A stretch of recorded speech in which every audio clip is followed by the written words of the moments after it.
Paulo e Estevão. Romance de Emanuel.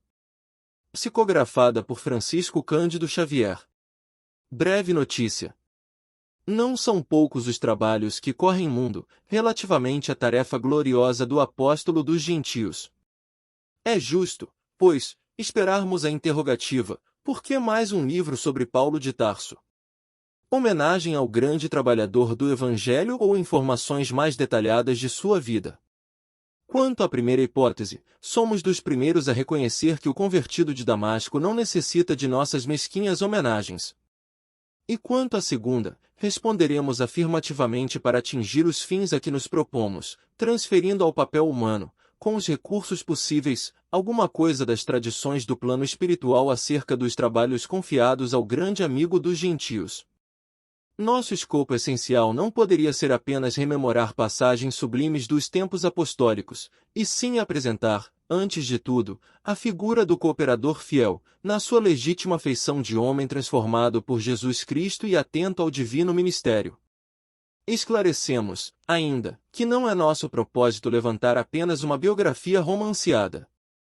O mundo está repleto dessas fichas educativas, com referência aos seus vultos mais notáveis. Nosso melhor e mais sincero desejo é recordar as lutas acerbas e os ásperos testemunhos de um coração extraordinário, que se levantou das lutas humanas para seguir os passos do Mestre, num esforço incessante. As igrejas amornecidas da atualidade e os falsos desejos dos crentes, nos diversos setores do cristianismo, justificam as nossas intenções. Em toda parte há tendências à ociosidade do espírito e manifestações de menor esforço. Muitos discípulos disputam as prerrogativas de Estado, enquanto outros, distanciados voluntariamente do trabalho justo, suplicam a proteção sobrenatural do céu. Templos e devotos entregam-se, gostosamente, às situações acomodatícias, preferindo as dominações e regalos de ordem material. Observando esse panorama sentimental, é útil recordarmos a figura inesquecível do apóstolo generoso. Muitos comentaram a vida de Paulo. Mas, quando não lhe atribuíram certos títulos de favor, gratuitos do céu, apresentarão-no como um fanático de coração ressequido. Para uns, ele foi um santo por predestinação, a quem Jesus apareceu, numa operação mecânica da graça. Para outros, foi um espírito arbitrário, absorvente e ríspido, inclinado a combater os companheiros, com vaidade quase cruel. Não nos deteremos nessa posição extremista. Queremos recordar que Paulo recebeu a dádiva santa da visão gloriosa do Mestre, às portas de Damasco, mas não podemos esquecer a declaração de Jesus relativa ao sofrimento que o aguardava, por amor ao seu nome. Certo é que o inovidável tecelão trazia o seu ministério divino. Mas, quem estará no mundo sem um ministério de Deus?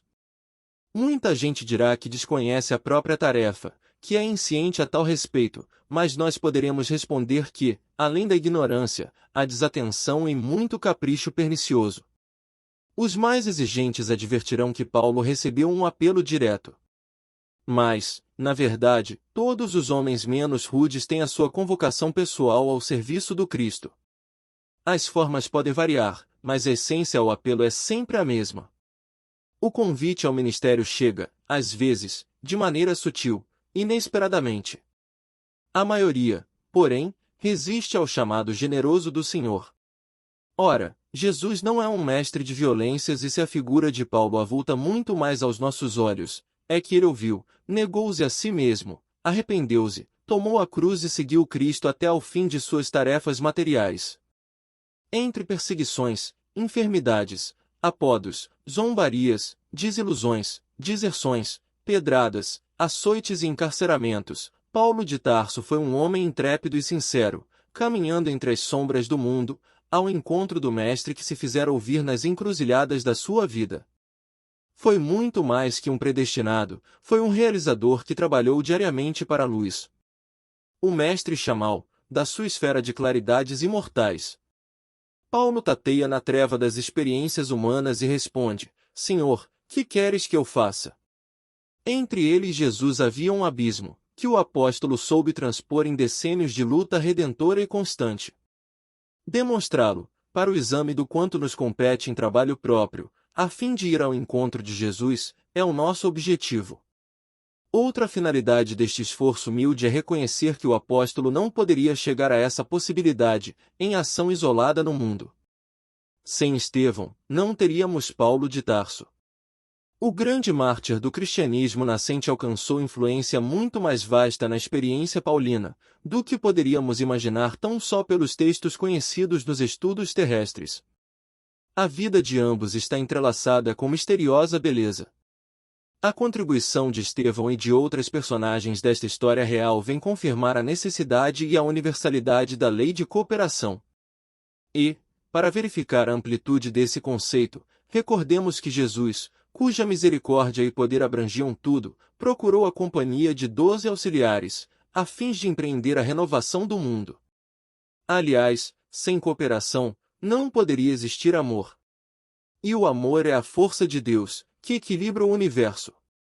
Desde já, vejo os críticos consultando textos e combinando versículos para trazerem à tona os erros do nosso tentame singelo. Aos bem-intencionados agradecemos sinceramente, por conhecer a nossa expressão de criatura falível, declarando que este livro modesto foi grafado por um espírito para os que vivam em espírito. E ao pedantismo dogmático, ou literário, de todos os tempos, recorremos ao próprio Evangelho para repetir que, se a letra mata, o espírito vivifica. Oferecendo, pois, este humilde trabalho aos nossos irmãos da terra, formulamos votos para que o exemplo do grande convertido se faça mais claro em nossos corações, a fim de que cada discípulo possa entender quanto lhe compete trabalhar e sofrer, por amor a Jesus Cristo. Pedro Leopoldo, 8 de julho de 1941.